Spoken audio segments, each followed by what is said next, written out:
Hello tout le monde, ici le prof Marvel. Dans ma dernière vidéo, nous avons parlé de mes théories concernant Avengers 4 et aujourd'hui nous allons nous intéresser aux droits cinématographiques du personnage de Namor. C'est parti.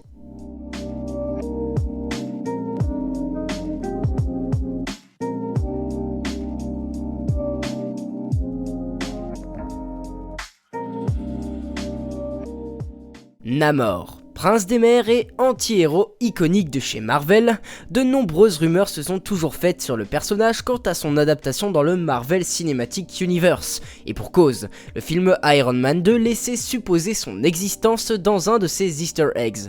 Cependant, l'apparition du personnage semble être compromise, ou du moins compliquée à l'heure actuelle, sans être impossible pour autant, et c'est ce qu'on va essayer de comprendre aujourd'hui. Ce qu'il faut savoir, c'est que les droits de Namor ont toujours appartenu à Universal Pictures. Je vais donc établir un historique pour savoir comment ils se sont retrouvés là-bas. Tout commence dans la deuxième partie des années 90. Alors que Marvel Comics se redresse de sa période de crise financière, c'est la branche de Marvel Films qui s'occupe de gérer les droits cinématographiques des personnages. Et à la tête on y retrouve Avi Arad qui s'occupe de gérer les contrats avec les différents studios pour produire des films.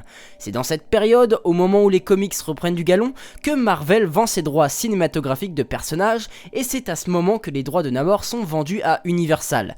D'ailleurs, Marvel Films sera renommé par le nom qu'on lui connaît aujourd'hui, Marvel Studios. Cependant, Universal acquiert aussi au même moment les droits de Hulk et va préférer adapter des films sur celui-ci, laissant Namor aux oubliettes jusqu'à l'année 2008 où naît le MCU grâce à Iron Man. 2 ans plus tard, en 2010, Iron Man 2 voit le jour et un easter egg présent à la fin du film laisse prétendre l'existence de certains personnages que l'on n'a encore jamais vus dans l'univers cinématographique. Cet easter egg, il s'agit d'une carte sur un écran visible dans un décor où Tony Stark et Nick Fury parlent du projet Initiative des Avengers. Sur cette carte, plusieurs points sont ciblés et chacun semble cibler une zone géographique pour un héros. La Virginie pour Hulk, le Nevada pour Thor, la côte ouest pour Iron Man, etc. etc. On a aussi un point qui cible l'Afrique et on pense alors à Black Panther et on aura vu juste car le vibranium sera intégré dès 2011 dans Captain America First Avenger, le Wakanda en 2015 dans Avengers l'ère d'Ultron et enfin Black Panther en 2016 dans Captain America Civil War. Mais revenons sur cette carte. Si on observe bien, un point cible l'océan Atlantique. Il n'en faudra alors pas plus pour déclencher l'engouement des fans. Cet easter egg vient de nous teaser Namor et la cité d'Atlantis. Cependant, vous le savez aujourd'hui, Namor n'est toujours pas apparu dans le MCU. Cependant, coup de théâtre, en mai 2012, Joe Quesada, un producteur de chez Marvel Studios, nous indique que Namor est revenu chez Marvel Studios et qu'Universal ne possède plus les droits. L'engouement reprend alors de plus belle et on imagine l'arrivée du personnage pour la phase 2 du MCU. Mais pas de bol. En 2013, Kevin Feige, le patron de Marvel Studios, infirme les propos de Quesada en indiquant que les droits appartiennent encore à Universal. Grosse déception. En 2014, Feige parle à nouveau de Namor et déclare qu'il est difficile de produire un film sur le personnage, car un enchevêtrement de transactions commerciales y est nécessaire, et on apprend aussi qu'il existe certains anciens contrats qui empêchent Marvel Studios et Universal d'aller de l'avant avec le personnage, et qu'il faut arriver à régler tout ça avant d'espérer une quelconque réalisation de film centrée sur le prince des mers. Mais les propos de Feige restent vagues et du coup on ne comprend pas si Marvel Studios semble être en négociation avec Universal, si elle a récupéré tous les droits ou s'il lui en manque certains.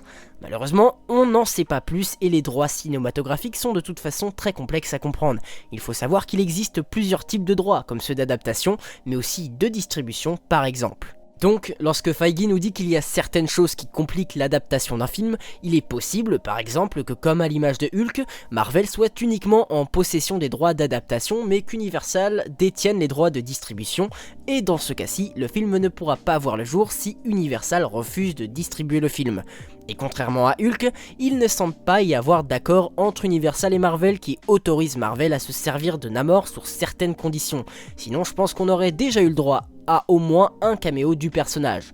Il est peut-être probable qu'Universal empêche Marvel Studios d'utiliser le personnage carrément. Vient alors l'année 2016 et Joe Quesada indique à nouveau que Namor est de retour chez Marvel Studios, mais que cette fois-ci, c'est bien vrai. Et effectivement, c'est bien vrai, mais on apprend que Marvel et Universal se partagent les droits, tout comme Spider-Man est partagé avec Sony. Cependant, il est impossible de savoir ce que Marvel et Universal partagent exactement. Et comme le personnage n'a toujours pas été intégré alors que nous sommes aujourd'hui en 2018, il est pour l'instant peu probable de voir le personnage apparaître dans le MCU. Enfin, dernier point clé de cet historique, c'est en avril 2018. Feige dit que la situation des droits est compliquée mais que son adaptation n'est cependant pas impossible, ce qui nous laisse tout de même un espoir de voir les Princes des Mers dans le MCU. Bon, maintenant que je vous ai exposé cet historique, je vais vous donner mon avis et bien entendu il n'engage que moi, je ne prétends pas détenir la vérité sur le sujet et vous avez le droit de ne pas être d'accord. De mon avis personnel, l'apparition de Namor ne semble vraiment pas être prévue dans le MCU, mais je dis bien pour l'instant. Déjà, en termes de concurrence, il faut se dire que DC a prévu de sortir un film centré sur Aquaman, et je ne pense pas qu'adapter un héros similaire à un concurrent soit une bonne stratégie, ne serait-ce qu'en termes de box-office par exemple. Le risque de faire ça, c'est de créer une déception similaire à celle amenée par Justice League qui a voulu ressembler à Avengers, une réunification épique des plus grands héros du monde pour battre un ennemi commun.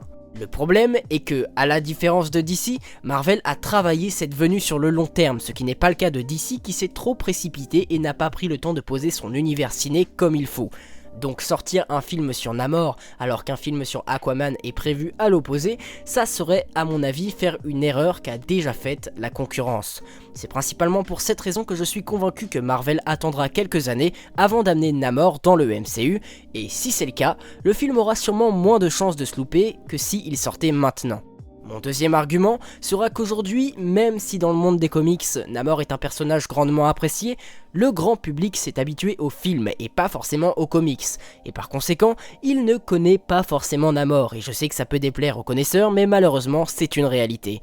Alors oui, il faut amener de nouveaux héros, mais il faut amener les bons, et même si scénaristiquement je pense qu'il y a une possibilité de l'intégrer dans le MCU, je vous renvoie à ma vidéo des théories sur Avengers 4 pour cela, eh bien adapter un héros que le grand public ne connaît pas plus que ça, c'est prendre un risque. Alors oui, je sais, ce risque a été pris pour les Gardiens de la Galaxie et ça a marché, mais il a aussi été pris pour Ant-Man, et même si le film Ant-Man est plutôt bien apprécié, je ne suis pas sûr qu'il soit le film et le héros qui soit le plus intéressant dans le MCU. Bon là, on parle quand même de Namor, c'est un personnage bien plus intéressant que Ant-Man dans les faits, mais son arrivée dans le MCU dépendra avant tout de la volonté de Marvel Studios à vouloir prendre le risque ou non d'adapter le héros, car il faudra aussi le faire au bon moment. Et mon dernier argument, c'est que justement, depuis que les droits appartiennent à Universal, il n'y a jamais eu de projet sur le personnage, ou du moins rien de concret. Pourquoi Universal ne s'est-elle jamais laissé tenter par une adaptation du héros? Eh bien sûrement parce que la société a peur d'échouer comme l'ont fait les films solo de Daredevil, Ghost Rider et de Hulk. Cependant, si c'est le cas, alors pourquoi ne pas tout simplement laisser le personnage à Marvel en échange d'une coquette somme? Ou alors pourquoi ne pas créer un accord similaire à l'accord sur Hulk? Encore une fois, gérer des droits est quelque chose de compliqué, et quelque chose doit empêcher Marvel de s'en emparer ou de parvenir à un accord. Si on se base sur les propos de Feige, je dirais que c'est sûrement ces fameux anciens contrats qui empêchent Marvel de faire quoi que ce soit. Il faut aussi prendre en compte qu'Universal n'a peut-être pas envie de céder le personnage à Marvel, et que la société attend le bon moment pour annoncer et faire un film sur Namor. Et le pire, c'est qu'il pourrait très bien le faire, tout en faisant en sorte que celui-ci ne soit pas lié au MCU, à l'image du film sur Venom et du projet sur Silver Sable et Black Cat. Je terminerai cette vidéo en disant qu'Universal semble vraiment être un frein à tout ça, car Mark Ruffalo, l'interprète de Hulk, disait en 2017 que pour le cas de Hulk, Marvel et Universal n'arrivaient pas à s'entendre pour un film solo sur le géant vert, et que, point très important, Universal ne souhaitait pas du tout faire d'argent. Si c'est le cas, cela pourrait expliquer pourquoi Universal ne cède pas complètement à Marvel les droits du personnage qu'elle possède, peut-être qu'elle n'a pas envie de faire de l'argent avec Namor tout simplement. Et vous, que pensez-vous de tout ça? Eh bien, je vous invite à me donner une réponse en commentaire, je serais très curieux de savoir votre avis. En attendant, n'hésitez pas à laisser un petit pouce bleu pour savoir si cette vidéo vous a plu, et n'hésitez pas à vous abonner si la chaîne en général vous plaît.